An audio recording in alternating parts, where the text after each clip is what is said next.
প্রিয় দর্শক, আসসালামু আলাইকুম। আমি ডক্টর বজলুর রহিম রিপন, আপনাদের সবাইকে জানাচ্ছি শুভেচ্ছা। প্রিয় দর্শক, আমরা কিন্তু প্রতিনিয়ত আপনাদেরকে বিভিন্ন ধরনের মাস্কুলোস্কেলেটাল পেইন রিলেটেড কিছু তথ্য আপনাদেরকে দেই, সাথে কিছু হোম এক্সারসাইজ যেগুলি আপনারা বাড়িতে বসেই করতে পারেন।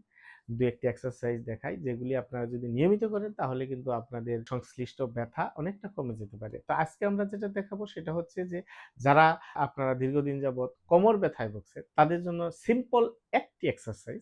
আপনারা এটা যদি আপনার অফিসে বসে বা ঘরে বসেও করতে পারেন, সেটা যদি আপনারা নিয়মিত করেন দেখবেন যে কোমর ব্যথা অনেকটা কমে গেছে। এই কোমর ব্যথা কমানোর জন্য আমরা এইভাবে দাঁড়াবো, দাঁড়িয়ে এই যে এইভাবে আমরা হাত রাখবো, হাত রেখে আমরা আস্তে আস্তে পিছনের দিকে ঝুঁকে যাব, এরকম 5 সেকেন্ড ধরে রাখবো, আবার ব্যাক করব, আবার আস্তে আস্তে